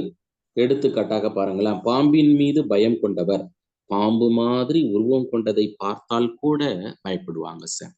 சப்போஸ் ஒரு சருகு வந்து அசையுது அல்லது கயிறு வந்து தென்படுகிறது, கயிறு வந்து பாம்பு மாதிரி வளைஞ்சிருக்கு பாம்புன்னு சொல்லிட்டு, இப்போ இது என்ன சார்னாக்கா பொதுமைப்படுத்தல் விதி, லா ஆஃப் ஜெனரலைசேஷன். தூண்டல் பொதுமைப்படுத்தல சில சமயங்கள் என்னன்னா வேறுபடுத்தி அறிதல் அல்லது பிரித்து உணர்தல். சில சமயங்களை பாருங்க, அந்த miss இன்டர்பிரிட்டேஷன்ன்றது the flighting mode of animals belonging to bird அப்படின்னு சொல்றது. பறக்கும் திறன் கொண்ட விலங்குகள் அத்தனையும் பறவை இனங்கள் அப்படின்னு ஒரு இந்த லா ஆஃப் ஜெனரலைசேஷன் பொதுமைப்படுத்துறோம். அப்புறம்தான் அந்த குழந்தைக்கு டிஸ்கிரிமினேஷன் தெரியும் சார், வேறுபடுத்தி அறியும். என்னன்னு வேறுபடுத்தி அறியும் அப்படின்னா, இன்செக்டும் ஃபிளைட்டிங் மோட் இருக்கு, அதே மாதிரி மர்மல்ஸ்ல ஃபிளைட்டிங் மோடு அனிமல்ஸ் இருக்கு அப்படின்னு குழந்தை என்ன பண்றான்? டிஸ்கிரிமினேட் பண்ணிக்கிறான் சார், வேறுபடுத்துறான். அதுதான் சார் என்ன அப்படின்னாக்கா, இந்த வேறுபடுத்தும் தூண்டல் இயக்கத்தில் இருப்பது போல் பாம்பு இயக்கம் இல்லாத பாம்பு இல்லை என மாணவன் தெரிந்து செய்து கொடுதல். அதுதான் நம்ம வந்து டிஸ்கிரிமினேட். அதனால டிஸ்கிரிமினேட்ல இருந்து கேட்கலாம் இல்லையா. அடுத்து ஒரு விதி பாருங்க, 5வது விதி, formation of secondary classical conditioning. 2ஆம் நிலை ஆக்கநிலை நிறுத்தம் தோன்றுதல். இப்ப 2ஆம் நிலை ஆக்கநிலை நிறுத்தம் தோன்றுதல் என்னன்னா, முதல்ல லைட்டை ஃபிளாஷ் பண்ணாரு சார், ஒளிய வெளியிட செஞ்சாரு. அதுக்கப்புறம் சவுண்டு சார், அதுக்கடுத்து ஃபுட்டு சார். இப்போ என்னாச்சு அப்படின்னா மணி ஓசைக்காக உமிநீர் சுரந்த டாகு இப்போ லைட்டு ஃப்ளாஷ் ஆன உடனே உமிநீர் சுரக்க ஆரம்பிச்சிருச்சு சார். அப்போ இதோடு இதை பேரலல் இல்ல அந்த ஒன்றோடு ஒன்று தொடர்பு படுத்தி கொண்டது. அப்ப தொடர்பு படுத்தி கொண்டதால் இதை நம்ம என்னன்னு சொல்றோம்னா இரண்டாம் நிலை ஆக்கநிலை நிறுத்தம் அப்படின்னு சொல்றோம் சார். இரண்டாம் நிலை ஆக்கநிலை நிறுத்தம். அதனால ஆசிரியர்களே கம்ப்ளீட்டா நம்ம ஆக்கநிலை நிறுத்தம் பார்த்துட்டோம். சிம்பிளா என்ன தெரியுங்களா, ஆக்கநிலை நிறுத்தத்தை சொன்னது யாரு? Ivan Pavlo. அவர் எந்த நாட்டை சார்ந்தவர் அப்படின்னா ரஷ்ய நாட்டை சார்ந்தவர். அதுக்கடுத்து இவர் எந்த விலங்கை பயன்படுத்தி ஆய்வை மேற்கொண்டார் அப்படின்னு கேட்டாங்க அப்படின்னா டாகு. ரொம்ப எளிமையானது இல்லை, டாகு அப்படின்னு கண்டுபிடிச்சிடலாம். இதுக்கு அடுத்தது பார்த்தீங்க அப்படின்னா அவர் 5 விதிகளை சொன்னார். அந்த விதிகள் எதன் அடிப்படையில் உருவாக்கப்பட்டது? கோட்பாட்டின் அடிப்படையில். கோட்பாடு என்ன அப்படின்னா before conditioning, during conditioning, after conditioning. ஆக்கநிலை நிறுத்தம் தோன்றுவதற்கு முன்பு, ஆக்கநிலை நிறுத்தம் தோன்றுதல், ஆக்கநிலை நிறுத்தம் தோன்றியதற்கு பின்பு அப்படின்னு அந்த 3 நிலைகளை குறிப்பிட்டோம் பார்த்தீங்களா, அதுதான் சார் கோட்பாடு. அந்த கோட்பாட்டின் அடிப்படையில முதல்ல விதி உருவாக்கும் கோட்பாடு என்றும், இரண்டாவதாக அழிந்து போகும் விதி. அப்போ பொதுவானது சார். எந்த கற்ற கல்வி எதுவாக இருந்தாலும் நாம் பயன்படுத்தலைன்னா அழிந்து போக வாய்ப்பு இருக்கு. அதனால லாஸ்ட் எக்ஸாம் டே வரை கண்டினியூஸா டெய்லி மேஜரும் ப்ரிப்பேர் பண்ணணும், எஜுகேஷனும் ப்ரிப்பேர் பண்ணணும். ரிவிஷன் மேஜர் மட்டும் படிச்சுட்டு அடுத்து ஒரு 10 நாள் மேஜர் படிச்சுட்டு ஒரு 5 நாள் எஜுகேஷன் படிக்கலாம் அப்படின்லாம் பண்ணக்கூடாது. டெய்லி மேஜர் படிக்கணும், டெய்லி எஜுகேஷன் படிக்கணும், டெய்லி ஜிகேவும் பார்க்கணும் சார். அப்போ அப்படி இருந்தால் மட்டும்தான் அந்த எக்ஸ்டிங்க்ட், அந்த அழிந்து போகிறதுக்கு வாய்ப்பு இல்லாமல் இருக்கும். சில சமயங்களில் நம்ம பாட்டுன்னு கிளாஸ் நடத்தும் போது உங்களுக்கு எல்லாமே புரிஞ்ச மாதிரியே தெரியும். அடுத்து கொஸ்டின் பேப்பரை நீங்கள் எடுத்து ஆன்சர் பண்ணும்போது தான் பார்த்தோம்னா இது நம்ம படிச்சதுக்கும் இதுக்கும் சம்மந்தம் இல்லைன்ற மாதிரி ஒரு உணர்வு இருக்கும். காரணம் என்னன்னாக்கா லாக் ஆஃப் ப்ராக்டிஸ், பயிற்சியின்மை தான் சார். பயிற்சியின்மையால தான் அது மாதிரியான நிகழ்வு வர்றது. அதனால பொதுமைப்படுத்தும் விதி. சில சமயங்களை பாருங்களேன், காக்கி ஷர்ட் போட்டவங்க போலீஸ்மேன், கரெக்டுங்களா? அப்போ காக்கி ஷர்ட் யாரெல்லாம் போட்டிருக்காங்களோ அவங்க எல்லாம் போலீஸ்மேன் அப்படின்னு மிஸ்இன்டர்பிரேட் பண்ணலாம். அப்படி மிஸ்இன்டர்பிரேட் பண்ணாங்கன்னா என்ன, காக்கி ஷர்ட் வேற யாரெல்லாம் போடுறாங்க, டிரைவருங்க போடுவாங்க, கூர்கா போடுவாங்க, காவலாளிகள் அப்படின்றத நம்ம குழந்தைங்க அண்டர்ஸ்டாண்ட் பண்ணுவாங்க, டிஸ்கிரிமினேட் பண்ணிடுவாங்க. அப்போ பாருங்க, பொதுமைப்படுத்தி மீண்டும் வேறுபடுத்தும் திறன் கிடைச்சி இறுதியாக இரண்டாம் நிலை ஆக்கநிலை நிறுத்தம். அதனால ஆசிரியர்களே குழந்தைய பொறுத்தளவு லிமிட்டான லேர்னிங்லாம் கிடையாது சார். கண்டினியூஸா ஆட் பண்ணி படிச்சுக்கிட்டே போகலாம் சார். அதுதான் நம்ம இதை மீன் பண்ணுது. இந்த கிராமப்புற பகுதியில் பார்க்கலாம், ஏறு மாடு வச்சு ஏறு உழுதல் பண்ணாங்க அப்படின்னா வலது இடதுன்னு 2 மாடுங்க இருக்கும். வலதுல இருக்கிறத இடதுல வச்சாலும் இடதுல இருக்கிறத வலதுல வச்சாலும் அது நடந்து போகாது சார். அப்போ ஏன் ஆகலை அப்படின்னா அது கிளாசிக்கல் கண்டிஷன், ஆக்கநிலை. சில சமயங்கள இந்த மாட்டு வண்டிங்க வச்சுட்டு இருப்பாங்க. அப்போ சுமையை ஏற்றின்னு போய் இறக்கி விட்டுட்டு அடுத்து வீட்டுக்கு திரும்பும்போது அதை டிரைவ் பண்ணக்கூடியவர் அசதியில் தூங்கிடுவாங்க. அழகாக அந்த மாடு அந்த வண்டியை எடுத்துகிட்டு போகும். என்னதான் மனிதன் ஓட்டக்கூடிய வண்டி கூட ஆக்சிடென்ட் ஆகும். இது ஆகவே ஆகாது. எதிர்க்க வரக்கூடிய வாகனத்தை பொறுத்து ஓரமாக போகக்கூடிய ஒரு தன்மை அந்த மாடு கிட்ட இருக்கும். கிளாசிக்கல் கண்டிஷனிங் இது மனிதனுக்கும் பொருந்தும் சார். எப்போதும் நம்ம கிளாசிக்கல் கண்டிஷன் ஆக்கநிலை நிறுத்தம் நிறைய. இப்போ சிக்னல் இருக்கு அப்படின்னாக்கா ரெட் சிக்னல் ஃப்ளாஷ் ஆகுதுன்னா கண்டிப்பாக நிற்போம். ஆனால் இப்போல்லாம் என்ன ஆகிப்போச்சுன்னா ரெட் சிக்னல் உழுது அப்படின்னா ரொம்ப வேகமாக போகணும் அப்படின்ற மாதிரி இன்றைய இளைஞர்களுடைய எண்ணம் இருக்கு. அது அவங்களாதான் மாறும், இல்லை யாராலையும் மாற்ற இயலாது. சரி சார். எனிவே இப்போ கம்ப்ளீட் ஸ்டடி ஆக்கநிலை நிறுத்தம் உங்களுக்கு ஒரு புரிதல் வந்திருக்கும். அதற்கு அடுத்ததாக ஸ்கின்னரின் செயல்படு ஆக்கநிலை நிறுத்தம். ஆக்கநிலை நிறுத்தத்தை அடுத்து இதனோடு ஜஸ்ட் மாடிஃபை பண்றாங்க. ஏன்னா இவரு தூண்டல் சார் கற்றல் கோட்பாடுன்றோம் சார். யார? பாவ்லோவை. இவர் யாரு சார்னா துலங்கல் சார் கற்றல் கோட்பாடு. இவர் என்ன சொல்றாரு? தூண்டலின் மூலமாக கற்றல் நடக்குதுன்றாங்க. இவர் என்ன சொல்றாரு? துலங்கலின் மூலமா கற்றல் நடக்குது, இல்ல தூண்டல் கிடையாது. பிஎஃப் ஸ்கின்னர் என்ன தெரியுமா சொல்றாரு? எதிர்ச்சியாக விலங்குகள் அல்லது மனிதர்கள் தன்னுடைய நடத்தையை வந்து வெளிப்படுத்துவாங்களா சார்? அந்த நடத்தை விரும்பத்தக்க நடத்தையாக இருந்ததுன்னா டிசரபிள் பிஹேவியர் இல்ல ஆர் அக்செப்டட் பிஹேவியர், ஏற்புடைமை தன்மை கொண்ட நடத்தையாக இருந்ததுன்னா அதுக்கு வலுவூட்டம் கொடுக்கப்படும் போது ரீஇன்ஃபோர்ஸ்மெண்ட் கொடுத்தோம் அப்படின்னா அது என்ன ஆகுதுன்னா வலுப்பெறுது அப்படின்றாங்க சார். யாரு? PF Skinner. அப்ப 2 பேருக்கு உள்ள டிஃபரெண்ட் கண்டுபிடிச்சிட்டு இருப்பீங்கன்னு நினைக்கிறேன். பாவ்லோக்கும் தென் பிஎஃப் ஸ்கின்னர். அதுக்கு அடுத்து ஆசிரியர்களே பிஎஃப் ஸ்கின்னரோட தொடர்பு இருந்து என்ன அப்படின்னாக்கா ஸ்கின்னரினுடைய செயல்படு ஆக்கநிலை நிறுத்தத்தினுடைய தந்தையாக செயல்படு ஆக்கநிலை நிறுத்தத்தின் தந்தையாக பிஎஃப் ஸ்கின்னர். இவற்றை கருவிச்சார் ஆக்கநிலை நிறுத்தம் அப்படின்னு சொல்லலாம். கருவிச்சார் ஆக்கநிலை நிறுத்தம், இங்கிலீஷ்ல இன்ஸ்ட்ருமெண்டல் கண்டிஷனிங் அப்படின்னு சொல்லுவோம். ஆர் டைப் ஆஃப் லேர்னிங், தமிழ்ல துலங்கல் சார் கற்றல் கோட்பாடு அப்படின்னு சொல்லுவோம். துலங்கல் சார் கற்றல் கோட்பாடு. இவருடைய புக்ஸ் யாரு? PF Skinner. உயிரினங்களின் நடத்தை, பிஹேவியர் ஆஃப் ஆர்கானிசம், உயிரினங்களின் நடத்தை என்ற ஒரு புக்ஸ் எழுதியிருக்காரு. Next science of human behaviour, அறிவியல் பூர்வமான மனித நடத்தை. நெக்ஸ்ட் வெர்பல் பிஹேவியர், மொழியியல் நடத்தை. Then last the technology of teaching, தொழில்நுட்ப கற்பித்தல். இல்ல அப்ப தொழில்நுட்ப கற்பித்தல்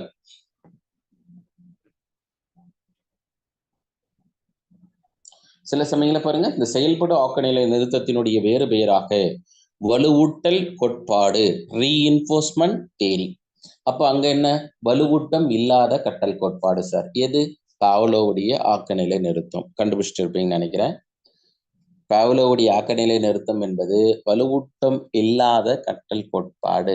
அவர் எந்த இடத்துலையுமே ரீஇன்ஃபோர்ஸ்மெண்ட்டினுடைய இம்பார்ட்டண்ட்டை பத்தி சொல்லவே இல்லை சார். ரீஇன்ஃபோர்ஸ்மெண்ட் ரொம்ப ரொம்ப முக்கியம். அது எப்படி அப்படின்னு இப்ப நம்ம பார்க்க போறோம் சார். அதனால இத வலுவூட்ட கோட்பாடு அல்லது கருவிச்சார் ஆக்கநிலை நிறுத்தம், இன்ஸ்ட்ருமெண்டல் கண்டிஷனிங் ஆர் துலங்கல் சார் ஆக்கநிலை நிறுத்தம், 6 வகையான கற்றல் சார். கான்சிக்வன்ஸ் பிஹேவியர், இத விளைவுச்சார் ஆக்கநிலை நிறுத்தம் அப்படின்னு சொல்லுவோம். விளைவுச்சார் ஆக்கநிலை நிறுத்தம் அப்படின்னு சொல்றோம் சார். அதற்கு அடுத்ததாக கற்றல் கோட்பாட்டில் மிகவும் ஏற்றுக்கொள்ளப்பட்ட கோட்பாடாக பார்க்கக்கூடியது இந்த கருவிச்சார் ஆக்கநிலை நிறுத்தம் அல்லது ஸ்கின்னரின் செயல்படு ஆக்கநிலை நிறுத்தம். இதனுடைய ஸ்டெப்ஸ்ல பார்க்கும்போது ஃபர்ஸ்ட் சேஃபிங், செம்மையாக்கும், தமிழ்ல செம்மையாக்கும். தென் செயினிங், தொடர்ச்சி. டிஸ்கிரிமினேஷன், வேறுபடுத்தல். அன்குயிங், வேறுபடுத்தல் அல்லது திசை திருப்புதல். மற்றும் ஜெனரலைசேஷன், நினைவுபடுத்தல் அல்லது பொதுமைப்படுத்தல்.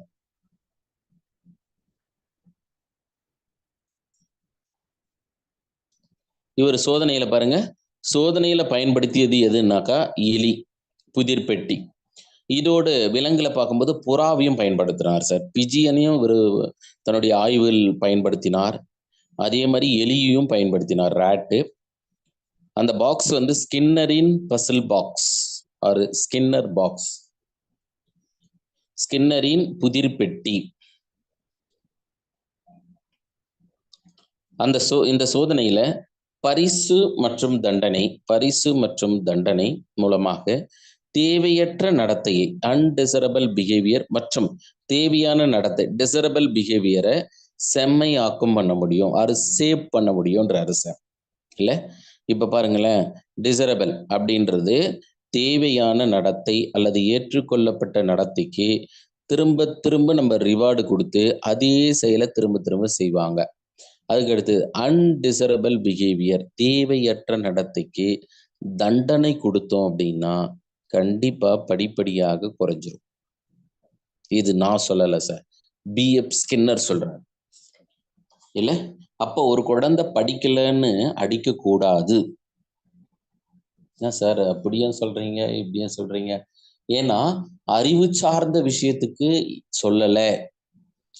எது எதிர்மறையான நடத்தை இருந்தாதான் அதுக்கு தண்டனை கொடுக்கலாம் அப்படின்றாங்க. அவங்களுடைய பிஹேவியர் வந்து லைக் அனிமல் ரிலேட்டடா விலங்கின குணமாக இருக்கப்படும் போது வேணா அது சொல்லலாம். அடுத்தது பாருங்க, இக்கற்றல் முறை மனநலம் பாதித்த குழந்தைகளுக்கும் மென்டலி ரிட்டார்டட் சில்ட்ரன் கேட்கலாம் சார், கேட்டிருக்காங்க ஏற்கனவே. மனநலம் பாதித்த குழந்தைகளுக்கு இந்த கற்றல் கோட்பாடை பயன்படுத்தலாம்.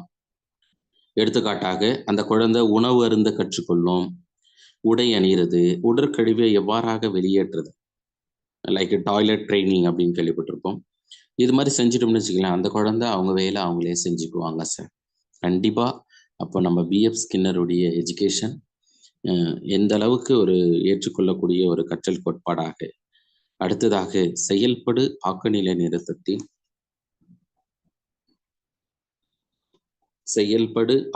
நிறுத்தத்தின் கற்றல் கோட்பாட்டின் கூறுகளாக காம்போனன்ட்ஸ் ஆஃப் ஆப்பரண்ட் கண்டிஷனிங். 1, வலுவூட்டம், இங்கிலீஷ்ல ரீஇன்ஃபோர்ஸ்மெண்ட். அது பாசிட்டிவ் ரீஇன்ஃபோர்ஸ்மெண்ட்டாக இருக்கலாம் ஆர் நெகட்டிவ் ரீஇன்ஃபோர்ஸ்மெண்ட்டாக இருக்கலாம்.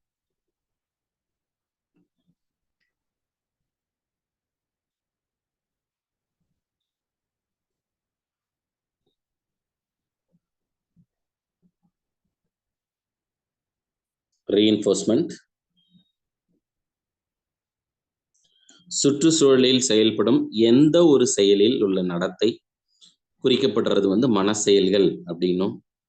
Apparent to refer to any active behavior that operates upon the environment to generate consequences. 1953. இவர் என்னன்னா, எந்த ஒரு செயல்மிகு நடத்தையாக இருந்தாலும் அது சுற்றுச்சூழலின் மேல் தாக்கத்தின் அடிப்படையில் வெளிப்படுத்தக்கூடியது அப்படின்னு நம்பப்பட்டார். என்னன்னா, எந்த துலங்களா இருந்தாலும் ஏதிர்ச்சியாகத்தான் விலங்குகள் செய்தான் சார். அப்படி செய்யப்படும் போது இன்க்ளூடிங் ஹியூமன், நம்ம உட்பட எதிர்ச்சியா சில செயலை செய்கிறோம். அந்த செயல் ஏற்புடையதாக இருந்ததுன்னா வலுவூட்டம் கொடுக்கப்படுகிறது. மீண்டும் மீண்டும் அதே செயல் நம்ம செய்ய தூண்டும். சப்போஸ் இந்த செயல் ஏற்புடையது அல்ல அப்படின்னு தண்டனை கொடுக்கப்பட்டா அது படிப்படியாக குறைய வாய்ப்பு இருக்கு சார். இது பிஎஃப் ஸ்கின்னருடைய தியரி. எடுத்துக்காட்டா, குழந்தை வந்து அத்லட்டிக்கை கண்டுபிடிக்க போறோம். ஒரு 8th ஸ்டாண்டர்ட்ல 40 குழந்தைங்க இருக்காங்க. இந்த 40 குழந்தைங்கள அத்லட்டிக் பீப்புளை நம்ம ஃபைண்ட் அவுட் பண்ணணும். அப்படியே கேட்டோம்னா நான் வரேன் சார், நீ வரேன் சார்ன்னு சொல்லுவான். ஆனா திறமைசாலியான ஒரு குழந்தைய வந்து நம்ம கண்டுபிடிக்கணும். அப்ப எப்படி சார் திறமைசாலியான குழந்தைய நம்ம கண்டுபிடிக்கிறதுன்னா, 40 குழந்தைய ஓட விட்டு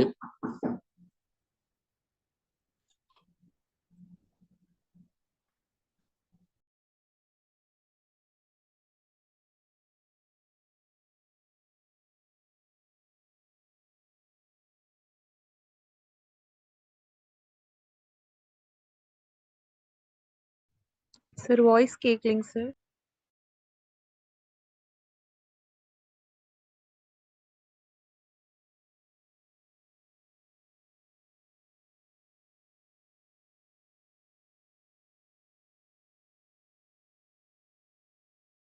Sir. Sir, voice கேக்கலைங்க sir.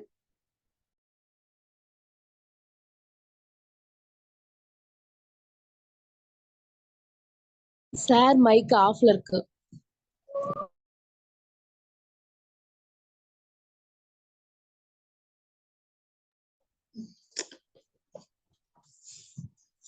ஓகே சார், இங்க நம்ம செயல்படு ஆக்க நிலை நிறுத்தம் அப்படின்னு சொல்லும்போது குழந்தைங்க வந்து 40 குழந்தைய ஓட விடுறோம். அப்படி ஓட விடும்போது எந்த குழந்தை அதிவேகமா ஓடினானோ அந்த குழந்தைய செலக்ட் பண்ணி நம்ம பயிற்சி கொடுத்தோம் அப்படின்னா கண்டிப்பா குழந்தை வந்து மிக சிறந்த ஒரு விளையாட்டு வீரரா வருவான் சார். இதுதான் பிஎஃப் ஸ்கின்னர் சொல்றாரு.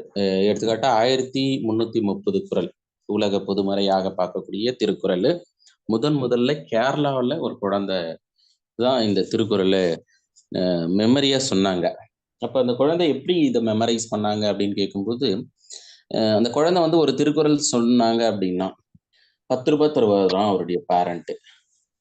அப்ப அந்த 10 ரூபாய்ன்றது ரிவார்டு சார். குழந்தை ரிவார்டான அந்த 10 ருபீஸ்க்கு மீண்டும் மீண்டும் அதே செயலை செஞ்சு நிறைய அந்த 10 ரூபாய்க்காக திருக்குறளை படிக்க ஆரம்பிச்ச குழந்தை அத்தனை திருக்குறளையும் கற்றுக்கொண்டதாக நாம் பார்க்குறோம் சார். அதனால ஆசிரியர்களே இந்த இடம் செயல்படு ஆக்கநிலை நிறுத்தம் இதை சார்ந்தது தான். இதனுடைய ஆய்வில் பாருங்க, கற்றல் கற்பித்தல் இயந்திரம் அப்படின்னு சொன்னோம்னா 1954 டீச்சிங் மெஷின் இன் லேர்னிங் அப்படின்னு பார்க்கும்போது யாருன்னா பிஎஃப் ஸ்கின்னர் அப்படின்னு சொல்றோம். பிஹேவியர் ஆஃப் ஆர்கானிசம் உயிரினங்களின் நடத்தை, சயின்ஸ் ஹியூமன் பிஹேவியர் 1953 மனித நடத்தை, அதுக்கடுத்து வெர்பல் பிஹேவியர் நம்ம மேலே பார்த்தோம் இல்லை, அது அப்படியே இங்கே என்ன ஆயிடுச்சுனாக்கா கண்டினியூட்டியாக இங்கே வந்துருச்சு. ஹியூமிலிட்டி ரெக்கார்டு திரள் பதிவேடு, பியாண்ட் ஃப்ரீடம் அண்ட் டிக்னிட்டி சுதந்திரம் மற்றும் கண்ணியத்திற்கு அப்பாற்பட்ட ஒரு புத்தகத்தை வந்து இவர் எழுதியதாக சொல்லப்படுது சார். இப்போ அடுத்த பக்கத்தில் பார்த்தீங்கன்னாக்கா டயக்ராமேட்டிக்காக கலர்ஃபுல்லாகவே இருக்கு, பார்த்துருப்பீங்க. அந்த ரேட் பாருங்க. ரேட் என்ன பண்ணுது அப்படின்னா உள்ளார அந்த ஸ்கின்னரின் பசில் பாக்ஸ் புதிர் பெட்டிக்குள்ளார இது இருக்கு. அப்போ புதிர் பெட்டிக்குள்ளார இருக்கப்படும் போது லிவரை வந்து அழுத்தலை, அப்படியே உள்ளார இருக்கு. எப்போ வந்து லைட் ஃப்ளாஷ் ஆகுதோ அந்த லைட் ஃப்ளாஷ் ஆன பிறகு லிவரை ஃப்ரெஷ் பண்ணால் இதுக்கு ஃபுட்டு கிடைச்சிது. அப்போ என்ன ஆயிடுச்சு அப்படின்னாக்கா லிவரை ஃப்ரெஷ் பண்ணால் ஃபுட் கிடைக்குது, லிவரை ஃப்ரெஷ் பண்ணால் ஃபுட் கிடைக்குது அப்படின்ற ஒரு லேர்னிங் தெரிஞ்சிருச்சு சார். அப்போது இந்த ஃபுட்டால் என்ன ஆயிடுச்சுனாக்கா இந்த லேர்னிங் நடந்துச்சு அப்படின்னு சொல்லப்படுது. ரிவார்டு பெரும்பாலான இப்போ நம்ம பிஜிடிஆருக்கு கூட என்ன அப்படின்னாக்கா நம்ம செலக்ட் ஆனோம் அப்படின்னாக்கா அட் ப்ரெசன்ட் பேசிக் வந்து 49,500 கிடைக்கும். அப்போ 49,500 அப்படின்றது அதுக்கு உண்டான டிஏ அப்படிலாம் சேர்க்கும்போது தட்ஸ் அ ரிவார்டு. அந்த ரிவார்டு நம்மளை என்ன பண்ணணும், மோட்டிவேட் பண்ணி 6 மந்த்துக்கு ஒன்ஸ் வந்து டிஏ ரிவைஸ் பண்ணுவாங்க, ஆனுவல் இன்க்ரிமெண்ட் இருக்கு அப்படின்ற ஒரு எண்ணம், லைக் ரிவார்டு. அதனால சில பேர் வந்து என்ன பண்ணுவாங்கன்னா ரொம்ப ஆழ்ந்து பார்த்து இந்த டைம் வாங்கியே ஆகணும் அப்படின்ற மாதிரி எண்ணங்கள் போகும். சில சமயங்களில் ப்ரைவேட்ல ஒர்க் பண்ணும்போது சில ப்ராப்ளங்கள் வந்து கிரியேட் ஆகிருக்கும், அதுலேருந்து விடுபடணும் அப்படின்ற ஒரு எண்ணம், இல்லை கவர்மெண்ட்ல சர்வ் பண்ணணுன்ற ஒரு பாசிட்டிவ் ஆட்டிடியூட்டு, இதெல்லாம் மேம்படுத்தும் சார். அப்போ இதன் அடிப்படையில் பாருங்க இவருடைய ஆய்வில் பிஜியன் கூட என்ன அப்படின்னா red colour green colour light இருக்கு சார். அந்த ரெட் கலர் கிரீன் கலர்ல எப்போ கிரீன் கலர் ஃப்ளாஷ் ஆகுதோ அப்போ கீயை டச் பண்ணா இதுக்கு பிடிச்ச பெல்லட், இந்த ஃபுட் ஹாப்பர் அப்படின்னு கீழே வந்து ஒரு லேபிள் பண்ணியிருக்கிறோமா, இதுக்கு இந்த ப்ராவுக்கு பிடிச்ச உணவே கிடைக்கும் சார். அப்போ இது என்ன பண்ணிச்சோம் அப்படின்னா அந்த பீக்ல கீயை வந்து டச் பண்ணும். அப்போ எப்போ சார் டச் பண்ணுது சார்னா இப்போ ரெட் கலர் ஃப்ளாஷ் ஆகும்போது கீயை டச் பண்ணிச்சு, ஃபுட்டு கிடைக்கல சார். இதுவே கிரீன் கலர் ஃப்ளாஷ் ஆகும்போது கீயை டச் பண்ணிச்சு, ஃபுட்டு கிடைச்சிது. அப்போ இதுக்கு எப்பெல்லாம் ஃபுட்டு வேணும்னு நினைக்குதோ அந்த டைம்ல இதர் கிரீன் கலர் லைட்டு ஃப்ளாஷ் ஆனா மட்டும்தான் இந்த கீயை டச் பண்ணதான் ரிசர்ச் சொல்லுது சார். அப்போ செயல்படு ஆக்கநிலை நிறுத்தம் கற்றல் அடிப்படையில் ஸ்கின்னரின் கற்றலில் உருவாக்கிய முறை திட்டமிட்டு கற்பித்தல் அல்லது திட்டமிட்டு கற்றல் அல்லது நிரல்வழி கற்றல் அல்லது கற்பித்தல் எந்திரம் அல்லது கணினி கொண்டு கற்பித்தல் அப்படின்னு சொல்லப்படுது சார். அதனால ஆசிரியர்களே PLM programmed learning material, programmed learning material, who was devised or advocate about programmed learning material? Anybody? யாரா இருக்கலாம்? திட்டமிட்டு கற்பித்தல் கருவி யார் சார் உருவாக்குனது?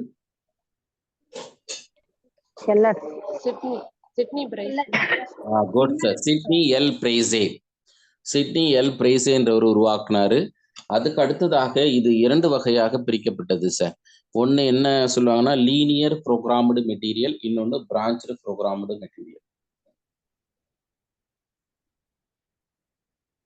நேர்வழி திட்டமிட்டு கற்றல், கிளை வழி திட்டமிட்டு கற்றல். நேர்வழி திட்டமிட்டு கற்றல் தான் பிஎஃப் ஸ்கின்னர். ஆசிரியர்களே பிஎஃப் ஸ்கின்னர் வந்து நேர்வழி திட்டமிட்டு கற்றல். இதுவே கிளை வழி திட்டமிட்டு கற்றல் அப்படின்றது யாரு சார் அப்படின்னா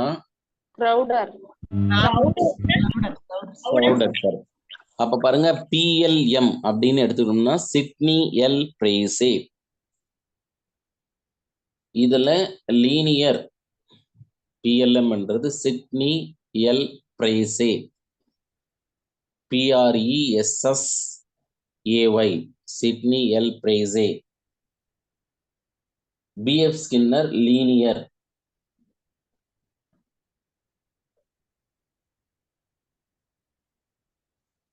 Branched programmed learning material. Crowder. CROWDER. Crowder. சரிங்க சார். அழகா பாருங்க. இந்த எலியும் என்ன பண்ணுச்சு அப்படின்னா லிவரை ஃப்ரெஷ் பண்ணாதான் ஃபுட் கிடைக்கும். வேற எந்த இடத்துல எந்த ஆக்டிவிட்டிஸ் பண்ணோம்னாலும் ஃபுட் கிடைக்காது அப்படின்றது தான் ஆய்வு. அதனால அழகா லிவர். அதே மாதிரி பிஜியனும் என்னாச்சு, ஒரு கிரீன் கலர்ல லைட் ஃபிளாஷ் ஆச்சுன்னா அதுக்கடுத்து பீக்கை வந்து யூஸ் பண்ணி கீயை டச் பண்ணா அதுக்கு ஃபுட் கிடைக்கும். இதுதான் லீனியர் வந்து BF ஸ்கின்னர் சார். நீர்வழி திட்டமிட்டு கற்றல் BF ஸ்கின்னர்.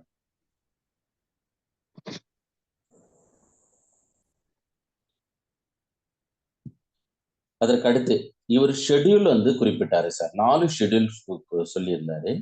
அந்த 4 ஷெட்யூல்ல இருந்து கொஸ்டின்ஸ் கேட்கலாம் சார். இன்னைக்கு பாருங்களேன், பெரும்பாலும் என் தொழிற்சாலையா இருந்தாலும் சரி, இல்லை பள்ளியாக இருந்தாலும் சரி, இராணுவமாக இருந்தாலும் சரி, யாருக்கிட்ட வேணாலும் இந்த கற்றல் கோட்பாடு தொடர்பு இருக்கும் சார். எடுத்துக்காட்டா இந்த ரீஇன்ஃபோர்ஸ்மெண்ட் ஷெட்யூல் பாருங்களேன், ஜென்ரலா ஃபிக்ஸ்டு இன்டர்வல் ரீஇன்ஃபோர்ஸ்மெண்ட். அதனால இது என்னன்னு சொல்லுவோம், இன்டர்வல் ஷெட்யூல் அப்படின்னு சொல்லுவோம். அதன் அடிப்படையில் ஃபர்ஸ்ட் கண்டினியூஸ் ரீஇன்ஃபோர்ஸ்மெண்ட் ஷெட்யூல், ஆரம்ப கற்றலுக்கு ஏற்றதாக அமைஞ்சதுதான் கண்டினியூஸ். அப்படின்னா என்ன, ஈச் அண்ட் எவ்ரி ஆக்டிவிட்டி, ஒவ்வொரு செயலுக்கும் என்ன பண்ணுவாங்களா, ரிவார்ட் தருவாங்க. அதுதான் continuous reinforcement schedule. A student may be rewarded for every correct answer he gives to questions or problem put forth by his teacher.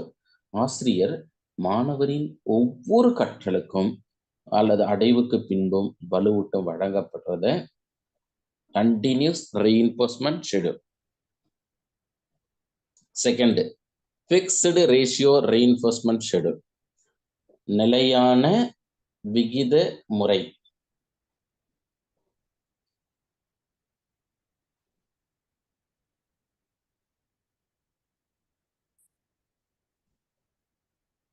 இது என்ன சொல்லப்படுது பாருங்க.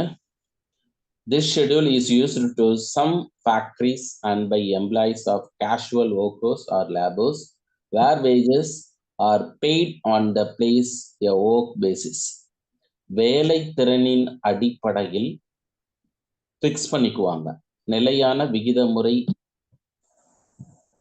அப்படி ஃபிக்ஸ் பண்ணிட்டு அவரவருடைய திறனுக்கு ஏற்றவாறு ஊதியம் வழங்கக்கூடிய நிகழ்வு. நம்ம கூட தமிழ்நாடு கவர்மெண்ட் எடுத்துக்கிட்டீங்க அப்படின்னா great A, B, C, D அப்படின்னு 4 கிரேட் இருக்கு சார். அந்தந்த கிரேடுக்கு தகுந்தவாறு பே பேண்ட் இருக்கு. அதுதான்.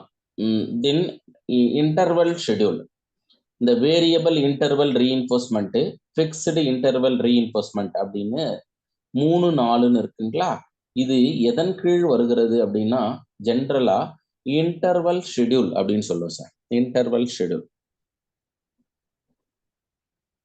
இப்போ interval schedule based on the interval between the reinforcement, அந்த வலுவூட்டம் கொடுக்கப்படுறதுக்கு இடையில காணப்படக்கூடிய காலநிலை அல்லது கால முறையை, எடுத்துக்காட்டாக வேரியபிள் இன்டர்வல் ரீஇன்ஃபோர்ஸ்மெண்ட் அப்படின்னா வேறுபட்ட அல்லது மாறுபட்ட வலுவூட்டம், இடையேயான வலுவூட்டம்.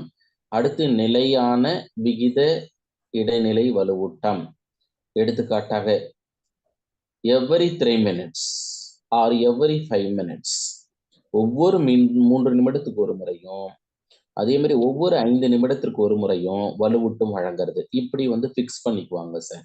இடைவெளி என்ன பண்ணிட்டாங்க, 3 நிமிஷத்துக்கு இடையில அல்லது 5 நிமிடம்.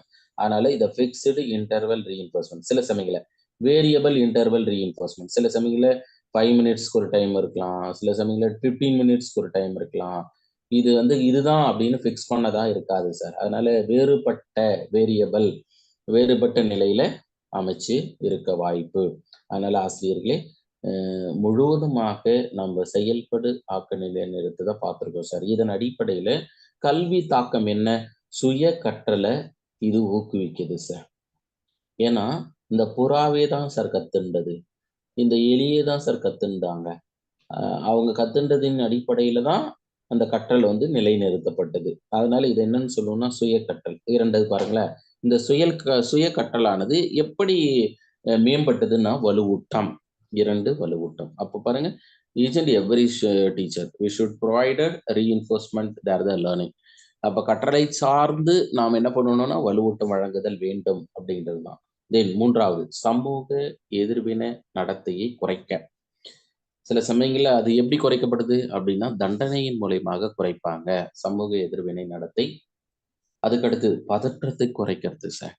இயல்பாக நமக்கு பதட்டம் ஏற்பட்டுச்சுன்னு வச்சுக்கலாம், ஹார்ட் பீட் ரைஸ் ஆகும், ஸ்வெட்டிங் கை கால்லாம் ஆகும். அதுக்கப்புறம் ஆஃப்டர் ஃபியூ மினிட்ஸ் ஒரு 5 நிமிஷம் கழிச்சு சரியாயிடும். ஏன்? அந்த ப்ராசஸ்ல இருந்து நம்ம ரிலீஃப் ஆயிட்டோம். அதனால இது மாறும். அதே தான் sir, same third principle. Point இங்கிலீஷ்ல என்னது சார்?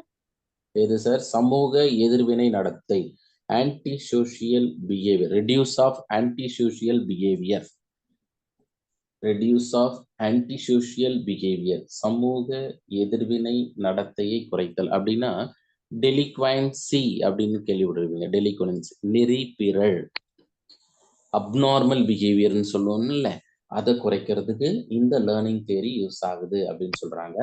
நெக்ஸ்ட் குழு நடத்தையை உருவாக்குறது சார், குரூப் டைனமிக்ஸ்.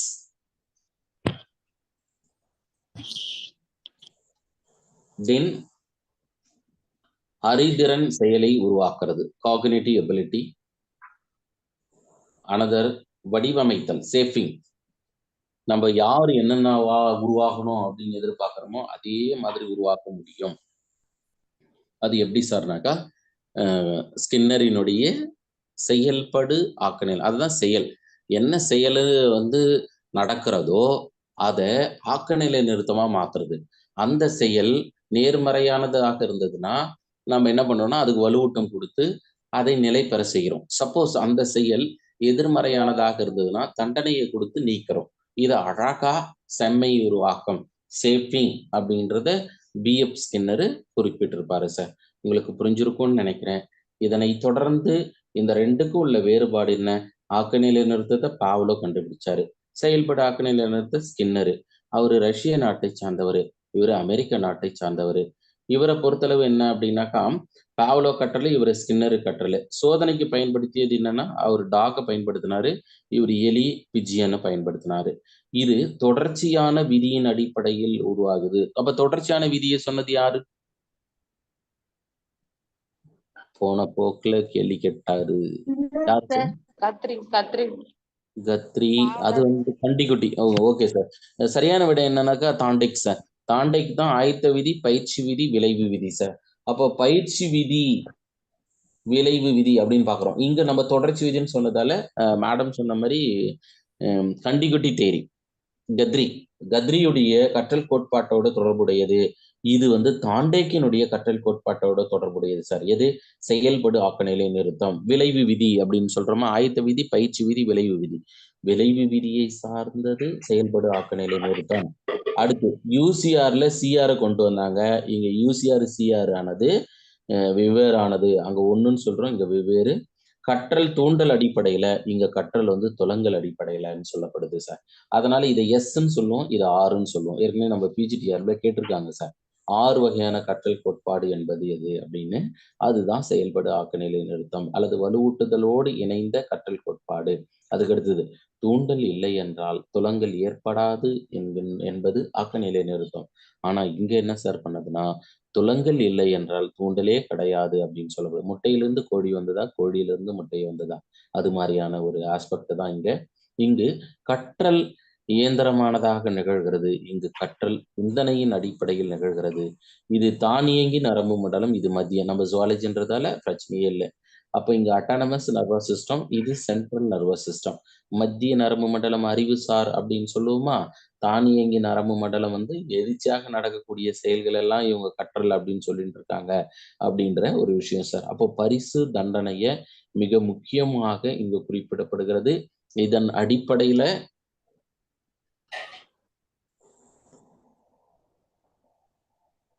அப்ப நம்ம வகைப்பாடு இந்த அட்டவணைப்படுத்துறதுல பார்த்துட்டோம். சரி சார். எனவே நம்ம பிஎல்எம் யாரு அப்படின்னா Sidney L Pressey. Sidney L Pressey. நேரம் கருதி நாம இதோட முடிச்சுக்குவோம். அடுத்த இணைய வழி வகுப்புல இதனுடைய தொடர்ச்சியாக தாண்டேக்கு, வாட்சனு, கத்ரி, இன்சைட் லேர்னிங் உட்காட்சி வழி கட்டளை நம்ம பார்ப்போம் சார். தேங்க்யூ. ஒன்னண்டா. Thank you, sir. Thank you, sir. Thank you, sir.